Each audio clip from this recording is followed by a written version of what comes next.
Hello, good day mga ka-adventures, mga ka-FPS. Today is marami kaming rutang pupuntahan, pero on this video is pupunta tayo sa bagong silang dito sa bahayang Pag-asa sa Imos. So ngayon is titignan natin yung shortcut na dati ko nang dinaanan nung naka-sniper pa ako, which is tong General Trias going to Open Canal and going to Tansa. Bali meron kasi dyan na ginagawang bypass road noon pa to, nung naka-sniper pa ako. So ginagawa siya, so kakamustahin ko lang kung okay ba yung shortcut. So, hindi ko din sinabi doon sa asawa ko na dadaan ako ulit doon dahil ayaw na ayaw niya dumadaan doon kasi malikabok at saka maraming lubak. O, titingnan ko ngayon kung may improvement na ba yung kalsada since ilang taon na rin akong hindi dumadaan doon. So, dito natin uumpisahan ng video. So, ang akala niya usually is dito naman kami nadaan. Madalas naman dito naman kami nadaan kasi madalas na dinadaanan namin is Anaya, yung bagong bypass road ng Cavite na papuntang Kawit, papuntang EPSA, tsaka papuntang Robinson. So hindi ko naman nasabi sa kanya na dadaanan ko yung dating shortcut kasi napapansin ko sa araw-araw na biyahe marami nang nadaan doon ng motor eh. Akala ko kasi nasa mga 90% nang tapos yung construction. Although, mamaya sa video, malalaman nyo na medyo malaki-laki na rin ang improvement niya. So, sa ngayon, binabagtas namin yung papunta ng Belvedere. Kasi, dadaan tayo uli doon sa may part na shortcutan ko doon sa Bagtas. So, mamaya update ko kayo kapag nandun na tayo. So, let's go. So, update ko lang kayo. Nandito na kami sa arko ng Belvedere. Medyo kinat ko na. Ang laki kasi ng traffic dyan sa may trade. Lagi na lang traffic yung school na yan. Sa dami ba namang estudyante. So, balik tayo. Babagtasin namin to papunta ulit dun sa shortcut sa Bagtas. Bali, pag nandun na kayo sa highway ng Bagtas, medyo magmi-minor na kayo kasi maliit lang yung iskinita na dadaanan talaga. So, yan, nakita nyo ba yan? Hindi siya masyadong halata kasi ang laki ng kalsada, talagang ma-hype kang tumakbo ng mabilis. So, kung first time mo lang dadaan dito, pag nakita mo na yung intersection ng Bagtas po ang tawag dyan sa lugar na yan. So, kung makikita nyo yung intersection dyan, yan, liko na po kayo. Magminor na po kayo. Magalan nyo na. Ang palatandaan dyan is lagi namang may jeep sa kanan. At saka yung Angel Burger ba yan? Angel's Burger. Yan, yan. Nilikuan namin. Meron palang Palawan ba yun? O MU Villar. So, maliit na iskinita lang po ito. So, ito pong kalsada na ito ay tapos nang ayusin. Bali, nung umpisa talaga, kahit nung sa isang vlog ko, sinasabi ko na ito ano lang siya, one way. Kasya lang ang isang kotse na makakasingit ang isang motor. So, ngayon is ginawa na nilang two-way ito para kasya na yung dalawang owner. Pero, imbudo siya sa gitna. Kasi yung tulay, hindi naman nila binago. So, sundan nyo lang po yung aking video. Ito rin po yung shortcut kapag dadaan ka ng Anaya. So, sa nakakaraang vlog, pinakita ko sa inyo kung paano makakadaan dun sa Anaya. Noong nagdi-discuss ako about doon sa aking mga parts at saka doon sa isang vlog ko na service road kasi bago yun eh. So, ito, hindi naman na ito bago sa mga taga rito kasi dati naman ng ano yun, may project talaga na magkaroon ng bypass from Tansa, General Trias to Open Canal kasi kapag wala yung bypass na yon, napakalaki ng iniikot ng taga-Tansa. So, ang gagawin pa ng taga-Tansa is dadaan pa sila sa Tejero and then tataas sila sa Malabon bago pagdating sa General Trias. Doon pa lang sila shortcut. It's either papunta ng Pabahay o ng Monterrey or dadaan ka ng Malabon papunta ng Manggahan. So, sobrang layo. Malaking oras ang kinakain nila. So, ngayon, nabuo itong bypass road na to. I think nasa mga 50% pa lang ang natatapos sa construction kasi nung tinitignan ko to dun sa Kapitolyo, ang master plan kasi nito is i-connecta yung Vista Mall Tansa papuntang doon sa may highway. Hindi ko naman pangalan ng highway doon sa may papuntang St. Francis na sementeryo. May highway kasi hindi ko alam pangalan, paki-comment na lang sa comment section. Kasi alam ko hindi siya Arnaldo kasi yung Arnaldo dun sa kabila. Dun sa may Monterrey. Alam ko yun yung Arnaldo Highway. So, kung mapapansin nyo, same lang sila ng Anaya. Pag pupunta ka sa Anaya, doon sa bypass road, ito rin yung dadaanan mo. Pero pagdating mo doon sa ito, yung separation, yan, hindi ka kakaliwa, kakanan ka na. Pero pwede ka rin kumaliwa. Tapos pagdating mo doon sa may parang overpass, hindi pa overpass, yung crossing, kakanan ka na. So dito, para mas madali, kumanan ka na kasi ito naman yung dating kalsada. So diretsuhin mo lang yan. Ayan yung sinasabi ko sa inyo, ayan. Pero para sa madali, kanan-kanan lang yan. Tapos diretso lang. Yan. Yan, diretso lang. Ito naman kasing kalsada na to, para sa ano to, talaga. Ang alam ko, taniman talaga tong gilid na to. Nung bata kasi ako, may irrigation dito So, di pa naman uso ang vlogging nun. Tapos, malinis-linis pa naman ang Tansa nung panahon na nasa mga 15 years old ako. Kasi mahilig na ako maggagala nun Sumasama ako sa mga mas matatanda sa akin. Tapos, pagka may yayaan ng jeep, or kung ano masakyan, mahilig talaga ako mag-travel So, nakita ko to ng mga ganong edad ko. Malinis pa So, balik tayo dun sa topic. Yan. So, maraming lang dito, hams. Talaga. Yan. So, yung huling hams, kakanan tayo. Kasi, dyan na yung shortcut pataas papunta dun sa highway na sinasabi ko sa inyo. Hindi ko alam ang pangalan.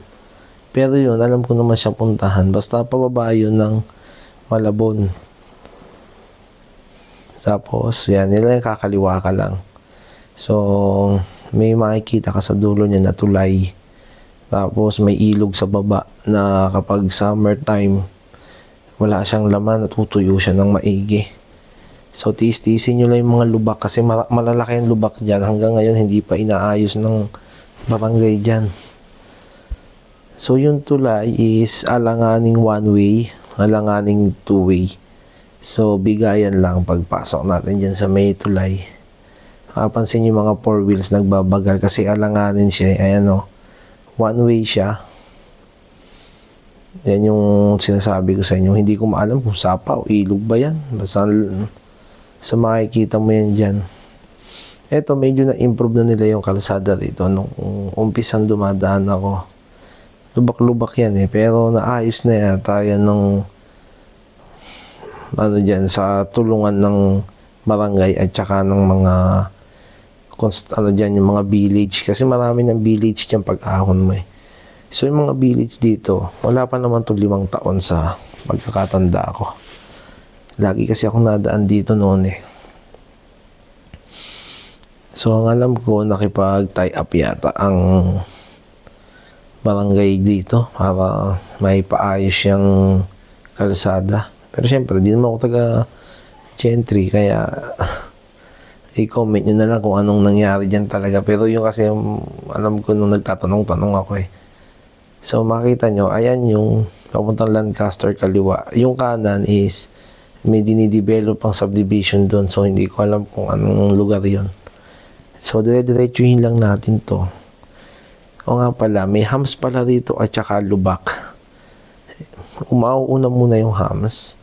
Tapos sa gitna noon, yung counterflow, meron dong butas. So, hindi naman siya butas talaga. Lubak lang siya na malaki. So, minsan, yung mga kotse, nag-a-avoid dun sa butas na yon at tumutumbok sa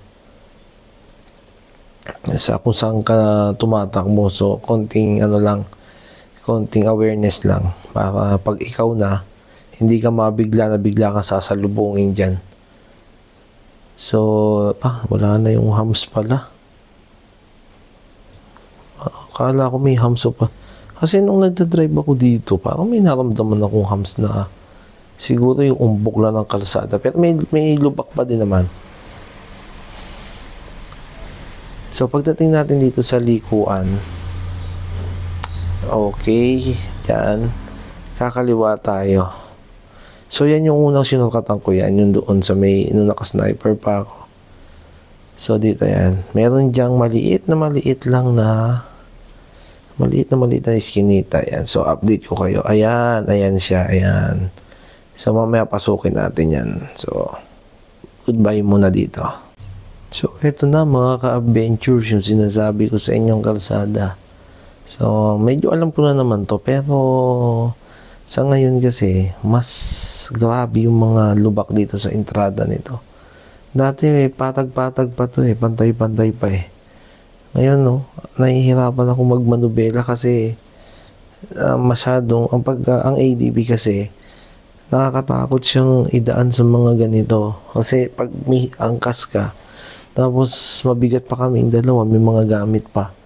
Yung kanyang 800 na seat height, bumababa ng 750 pag sobrang bigat. So, yan. Pinababa ko nga dyan yung aking angkas at sabi ko sa kanya, lakarin na lang na muna niya para makapagmanubela ako ng maayos. Makapag-drive ako dyan.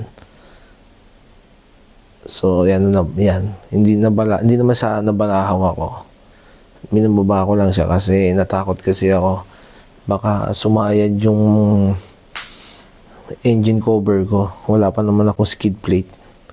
Sa mga gantong model kasi ng motor, lalo na yung PCX at saka Honda ADB 160, nakakatakot yung mga engine cover nila kasi nababasag pag tinatamaan ng grabe. So sabi ko sa kanya, baba muna siya at maglakad na lang hanggang makaahon lang ako dun sa may tawid ilog. So makikita nyo dyan sa video, ang lalalim na ng butas ng grooves. Talagang sabi ko nga, hindi muna ako dadaan ulit rito. Kasi, ayun, nababalahaw talaga ako kasi iniingatan ko yung engine cover na wag tumama dun sa lupa. So, kung naka Honda ADB 160 kayo at ganito yung type of road na meron kayo sa mga probinsya nyo, sa mga lugar-lugar nyo, much better maglagay kayo ng skid plate. So ako, wala akong skid plate kasi madalang lang naman akong dumaan sa mga gantong area. So, yun nga, medyo naiinis pa nga siya dahil pinaglakad ko siya. Pero kasi yung ano natin is maproteksyonan yung engine. So yan, pinatay ko pala dyan yung aking HSTC. Para sa mga hindi nakakaalam, ang PCX na bago at saka yung Honda ADB 160, meron po silang traction control. So kapag nasa lubak na area, dapat pinapatay po yan eh. Akala ko naman kasi medyo semi-mild lang ang lubak dito. Hindi ko inaasahan na ganito katindi yung lubak. Pero kaya naman ng suspension ko at saka ng gulong yung terrain ng kalsada. Kumbaga parang driver's prerogative lang na natatakot lang ako kasi masyadong mahal pag nabasagan ng engine guard. Yung pinaka-engine wall niya kasi malambot. Pero pagdating naman dito sa may paahon na, so okay na naman yung kalsada. Kaya na, kumbaga hindi na ganun kalalalim yung mga butas ng kalsada. At tingin ko nangyari itong mga to kasi dinadaanan to ng truck dati. Mga truck, yung mga nag-aayos ng kalsada roon sa, may kalsada na kasi yan doon sa kabila. Mamaya makikita niyo yan pag nagda-drive lang kami dyan sa may dulo niyan. So pinaangkas ko na siya at kaya na naman ng ADB ang mga ganyang semi-lubak. Ito kasi yung inaasahan ko dapat na meron mga semi-lubak lang. Kasi pag semi-lubak lang, kaya ko yan ahon na may angkas. Yan o, mga semi-ahon. Ang ADB 160, basta naman mga minor lang na off-road, kaya niya. Although kahit naman medyo malalim, kaya niya rin. Pero, syempre, wala naman ako skid plate. Mahirap nung matsambahan at mabasagan ng engine cover. So, to kaya na naman niya. Kung mapapansin nyo, nakapatay yung aking traction control. Tapos, ang takbo ko dito, nasa mga 22, 25, gano'n. So, kaya mo tumakbo ng medyo may konting bilis. Kapag nandito ka sa ganyang mga mile lang na lubak. So, yun. Matatanaw nyo na, meron na siyang kalsada. So, ano ko lang, i-remind ko lang kayo na kapag heavy rains or umuulan ng 3 araw sa General Trias, huwag na kayong dumaan dito kasi talagang grabe yung mga lubak na nadaanan ko. So, ito na yung may kalsada. Ito inaasahan ko na to kasi dati nung dumaan ako rito, ito talaga yung yung highlight sa akin, tong kalsada na to. Kasi alam ko ito lang yung may kalsada. Tapos dun sa kabilang, pagdating mo dun sa dulo is lubak uli. Tapos kalsada uli. Pero mahala yung lubak yun. Hindi ko nga yun parang nabura ko na yata yung video ko na yan. So parang wala namang nagbago. Ganun pa rin naman ang kalsada. Hindi siya nagkaroon ng mga basag-basag. Ibig sabihin, parang walang masyadong development dito kasi nung panahon na dumadaan ako rito, maraming truck dito. So, yan. Nakikita nyo, buo na rin yung kalsada ron sa baba. Dati, nung mga 2022, wala naman yung kalsada dyan sa baba. Then, kakanan ka. Dito ako na-surprise mga ka-adventures. So, meron ng kalsada dito. Yan o. Nung dumaan ako rito, as in, napakalaking lubak niyan. Dito nga ako nag-practice nung dati ko nga. Dati kasi ako naka-motocross na China made. Dito ako nagpa-practice nun. So ngayon, may kalsada na siya. Ibig sabihin, talagang meron talagang project na gawing bypass road ito pupuntang open canal. So kung makikita nyo sa dulo, ayan, meron na siyang kalsada, may mga truck. Ang laki nung yung buong kalsadang dinadaanan ko dati. Talagang plano nilang lagyan ng kalsada. Ayan yung dating yan yung dating itsura ng lupa. Ayan talaga yon. So, kahit paano, meron na namang kalsada.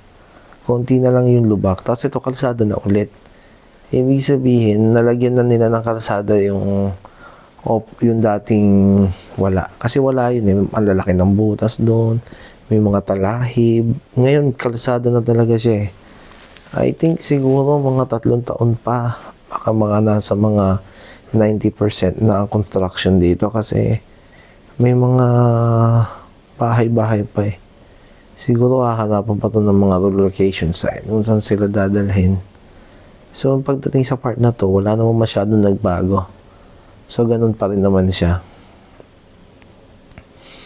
Tapos, itong kalsada na to, nakita ko naman na to. 2022 pa lang, under construction to, pero ngayon tapos na siya. So, kung matatapos nila to by 2028, pagbaba ng ating Pangulo, napakalaking alwan nito para sa mga motorista na galing Tansa. Kasi, halimbawa, punta kang Tansa, tapos, papunta ka ng Alabang, so, dito ka na lang. Ayan, open ka na, natawid ka lang. So yun lang, meron lang konting magkagrabing lubak, pero pag nalampasan mo siya, dito ka na sa open canal. So ngayon, pupunta na kami dito sa aming destination. Kung saan talaga kami pupunta na unang namin, stop. So update ko na lang kayo kung malapit na kami dun sa dun sa pupuntahan. Then update ko rin kayo dun sa kung ano na yung construction doon sa may bandang papapasok naman ng Daang Hari. Yung intersection. So mamaya uli update ko kayo. Okay, so nandito na kami sa ako ng Imus. So nasa Imus na tayo. So dito is meron kaming napansin na kakaiba kasi nakalagay naman dito is one way. One way siya, pero pwede nang dumaan yung motor doon sa maliit na parang kalsada na inaalaw na ng mga enforcer na kung motor lang naman, tricycle, e-bike yata, pwede nang dumaan. So makikita nyo dyan sa video na inaalaw na nila yung mga small vehicle na dumaan. So nung una nga nag-hesitate ako kasi baka mahuli ako, may enforcer eh. Pero nabasa ko naman na ayan o, tingnan nyo, i-post nyo na lang, makikita nyo, ayun yung nakalagay na note na, so pwede nang dumaan yung mga yung mga tricycle, motor at saka e-bike. Pero yung kotse, truck, yung mga mini truck, yung mga mini camper van, hindi pa pwedeng dumaan dito kasi nasa pa lang ang construction dito, I think nasa mga 80% pa lang. So tingin ko nasa curing stage pa lang tong part na to, or ayaw nilang padaanan kasi nagkukos kasi siya ng malaking traffic pag dinadaanan talaga eh. So tingin ko sa mga 80% pa lang naman ng construction dito. Pero kung motor ka naman, tricycle at saka e-bike, sundan mo lang tong path na dinadaanan ko at pwede kang dumaan. Kasi nakikita ko dito, pati yung mga tricycle na rehistrado dito sa Imus, hindi naman hinuhuli, dumadaan dito sa path na to eh. Pero syempre, medyo bantay ka pa rin. Ay nakalagay, do not enter. Pero may mga motor at saka tricycle na dumaan dyan. So, kung ako yung first time lang ako dito, meron na ako na vlog dito na doon sa village kanina, may dumaan doon bago mag-do not enter. Pwede kang dumaan doon, iikot ka lang. Ang lalabasan mo tong intersection na to pagkaliwa mo. So meron na akong video tungkol dyan. Okay, tama, di ba? Sinusundan ko yung tricycle. Doon yun galing sa may village, tapos dyan dumaan. Pero kasi, may notice din dito sa may taas na pwedeng dumaan yung tricycle at saka e-bike at saka motorcycle. Meron pa nga nag-guide sa'yo pag dadaan ka eh.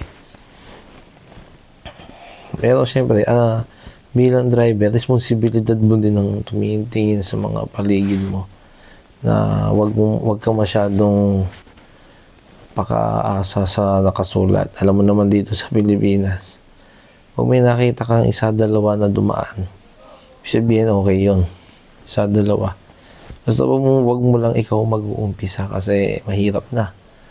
Pag ikaw kasi nag-umpisa doon, malaki ang chance na ikaw ang unang uhulihin tapos palalampasin yung ibang dumaan. So para safe ka, kung kaya mo ikaw ang pangatlong dadaan, mas maganda.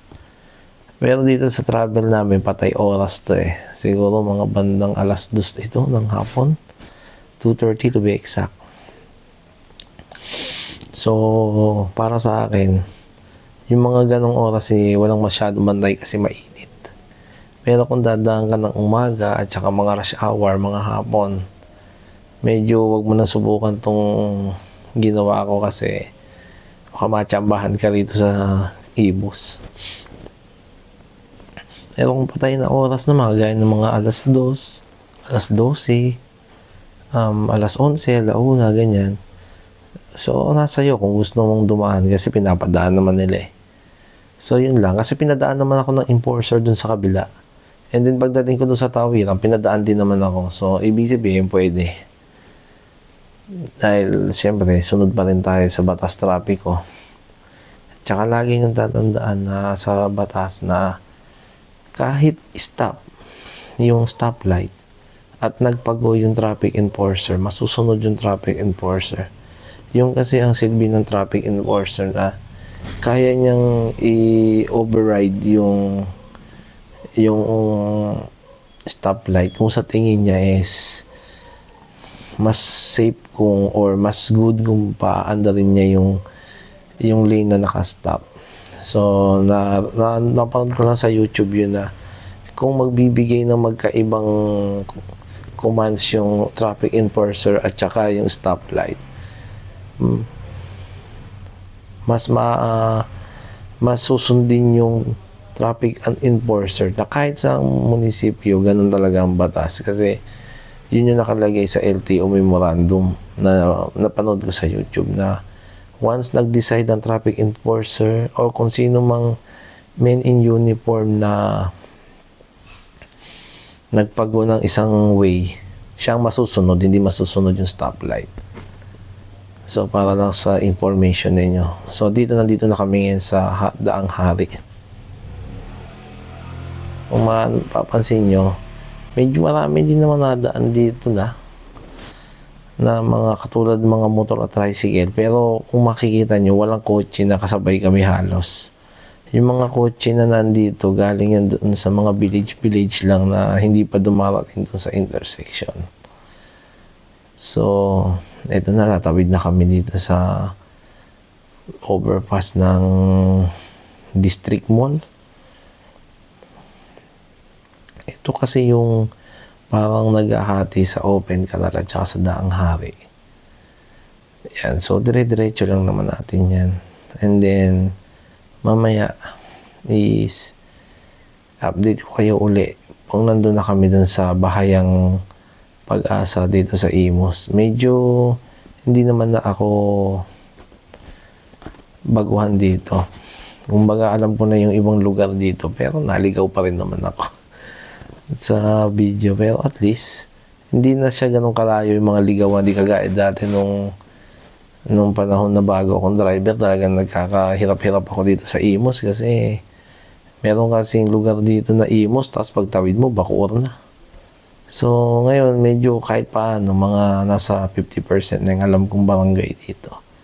So, mamaya update ko kayo uli pag malapit na ako doon. So, dito na ako sa Daang Hari. So, update ko lang kayo. Pag pupunta pala kayo dito sa Bahayang Pag-asa, di ba dati is kakaliwa tayo. Meron dyang intersection. So, lahat ng pumunta ng Bahayang Pag-asa, Buhay na Tubig, is kakaliwa tayo dyan. Nakikita nyo? So, ngayon kasi, sinara na nila yan. Nakikita nyo yan mamaya pagdaan ko. So, ang mangyayari, mag-U-turn slot tayo. So, makikita nyo yung barrier na nilagay nila. Ayan, sarado na siya. So, medyo malayo kasi imbis na kakaliwa ka, babaybayin mo pa yung U-turn papunta doon sa may Arco, Arco kasi na papuntang Bacoor Molino. Hindi ko lang alam kung Molino 1 or 2 ba yung sa may Arco. Basta Arco yan ng Bacoor at Imus. Yun nandyan sa may paglampas ng jetty.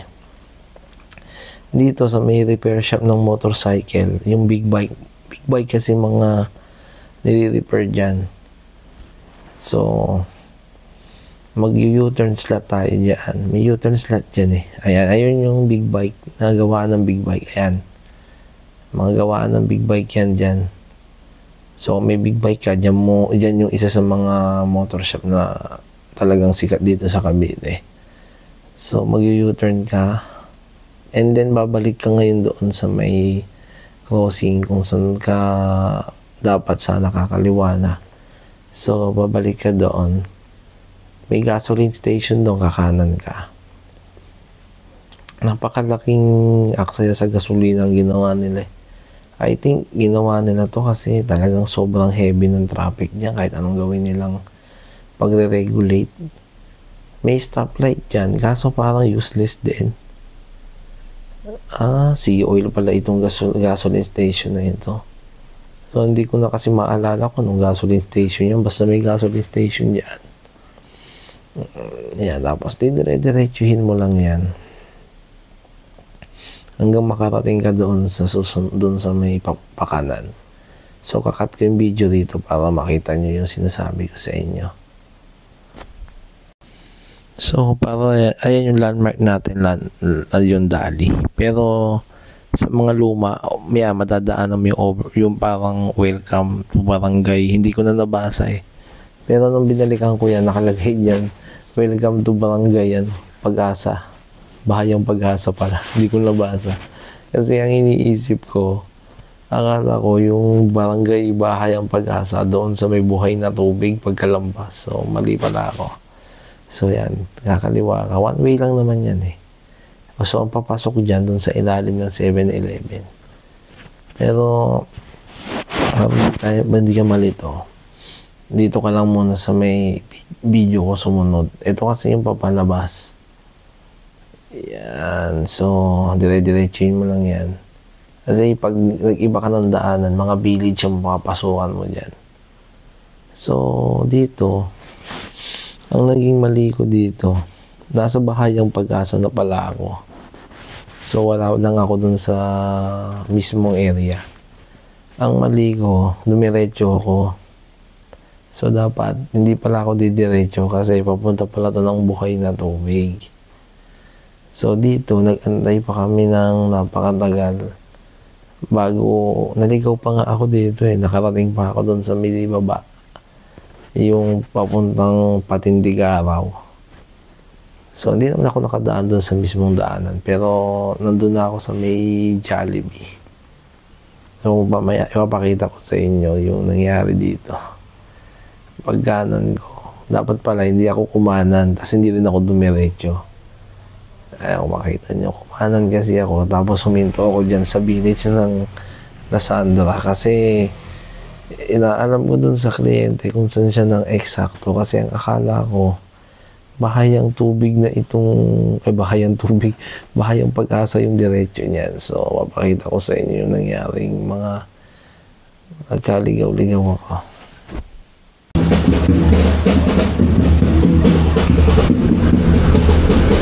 Sige po. Sige po. Ito ba, may basketball court? May basketball court po ba kayo? Diretso pa. Basketball court. Arco. Welcome to Barangay. Ito, bagong silang. Pagkatating po sa Arco, ma'am, diretso lang. Sige po, wala po kasi kayo ma'am sa Google Map. Hindi ko kayo mag-Google eh. Ito, nakapasok na po ako sa Arco, tapos diretso lang. Teka lang po.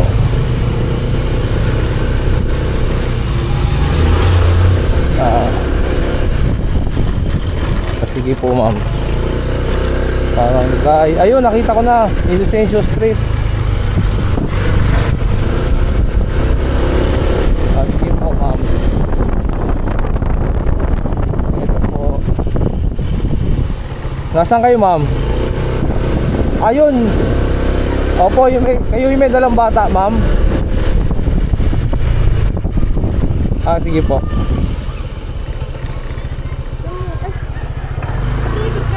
Hindi, parking. Ayan daw, dyan daw sila. Binulat.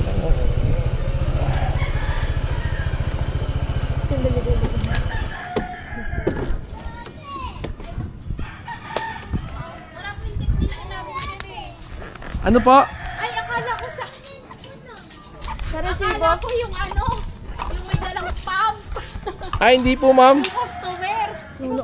Baka iba yung naano ko. Kami po yung yung kausap nyo. Ay, oo. Ano ba yan? Kinalimutan nyo na nga ma'am eh. Ayun na ang dahil ko nang iniisip. Nadukdok yan. Alam kayo yung customer ko dun sa technician kasi. Ito po, ma'am. Nadukdok, bro. Sabi ko, ba't wala kayong dalang pump? Papel na, madam. Papel. Yung papel, yung ATP ni ma'am. Ito, sa ilalim. Ito na. Wala sa kamay ko. Yung may Kala ko stress kayo mo. yung customer ko na ano. Hindi lang po ikaw na-stress kami din. Kaya nila kita customer ko. Ay, ito po, ma'am. Kasi tumawag ako doon sa number niyo sa Facebook. Hindi pa, ito po ba yung number? Opo. Pili sa bookkeeping service po, ma'am. Ito, ma'am, yung ano nyo, ATP po. May tinawagan pa po ba kayo isa? Opo. Ano ba kayo? Yun nga yun. Kasi wala kayong contact number kasi nga po ATP lang naman yung...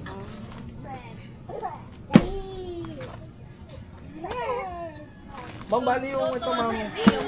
Yung deliver po natin. Naka ano po siya sa vlog ko. Alam mo sa page ko, di ba? Pero hindi naman ipapakita yung ano. Gusto ko lang makita nung taxpayer. Oo, okay lang po pipicturan.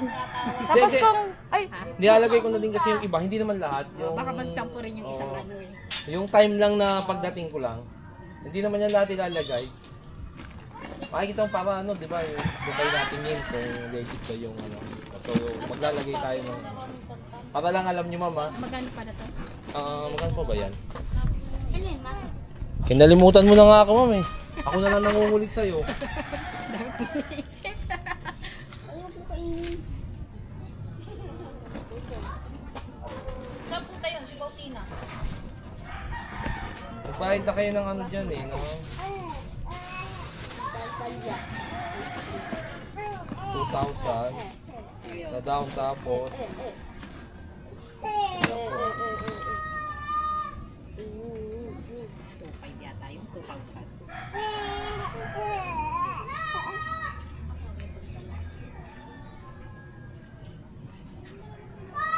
Ako nagbayad pa kayo ng ano yung sinabi kong ano. Ito yata. Ito. Bali 2, 1, tapos nagbayad pa kayo ng 2,000. Ito. Magkano yung balance? 2, 3.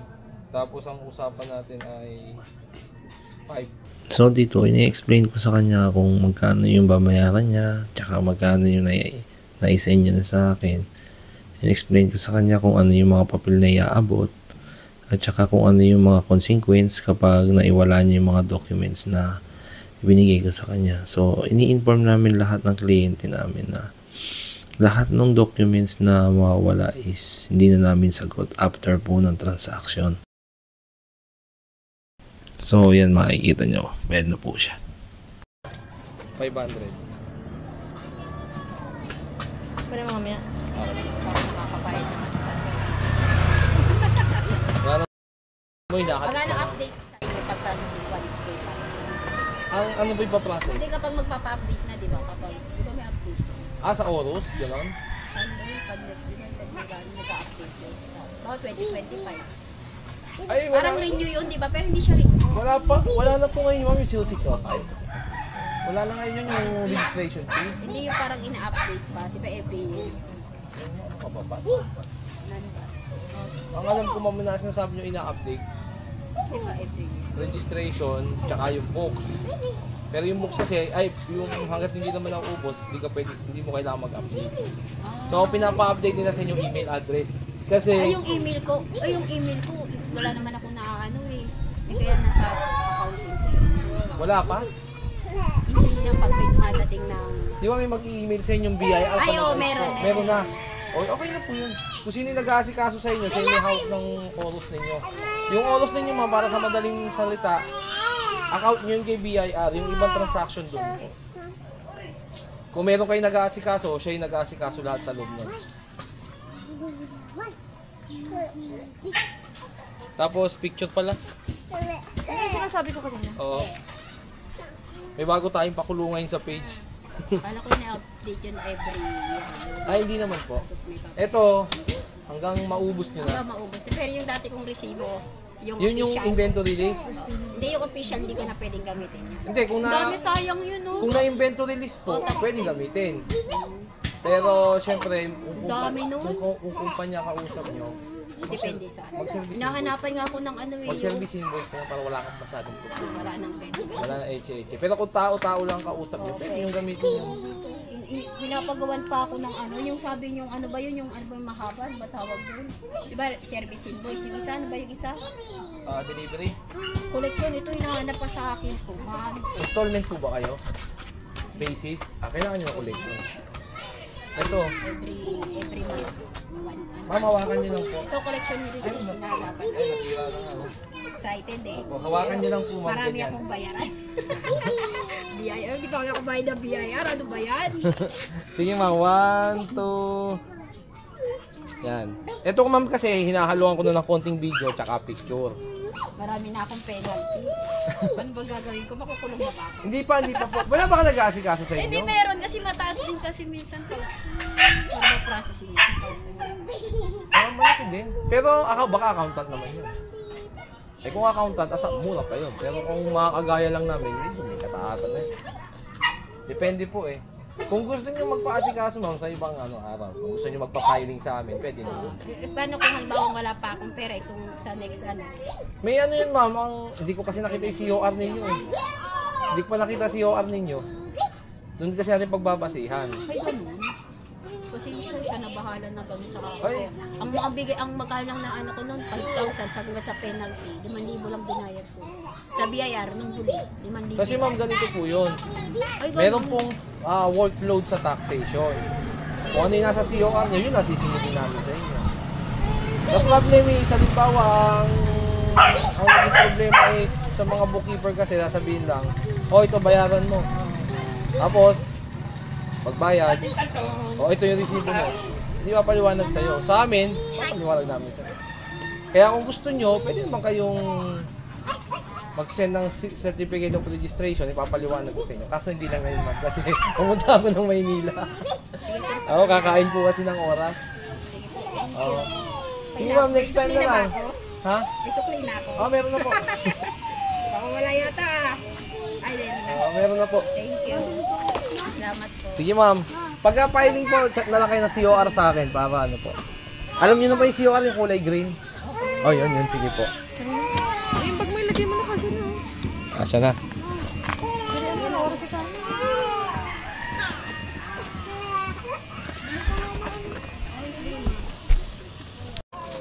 Sige ma'am, salamat po. Okay po. Yun na, nagpaalam na nga kami. So, ang aming next destination na nito ay sa Manila. So, sa ibang video ko na yan, ipopost. So, sa ngayon is, dito ko muna tatapusin ang aking video. At didiretso na kami ng papuntang Maynila. So, kung gusto nyo po magpasikaso ng inyong business, at gusto nyo po ng... So, kung gusto nyo magpasikaso ng negosyo, kontakin nyo na kami sa aming page at Pilisa Bookkeeping Services, or kaya ay tawagan nyo po ang aming mga contact number na nakaposted doon. So, mag-iingat po kayo kasi maraming nag-i-scam ngayon. So, lagi ko pong ginagamit yung pangalan ko para po sa verification. Pwede po kayo manghingi ng ID, video call. So, kausapin nyo muna ako bago po kayo magpadala ng pera. So, kasi marami naman po kayo tatanong sa inyo. And, para sa marami pang content like this, so, pakisuportahan naman po ang aking YouTube channel na Pilisa Adventures. So, dito po ilalagay natin yung mga ibang lugar na kung gusto nyo manood ng mga gala-gala, yung mga pwedeng yung mga shortcut, mga daanan, gano'n.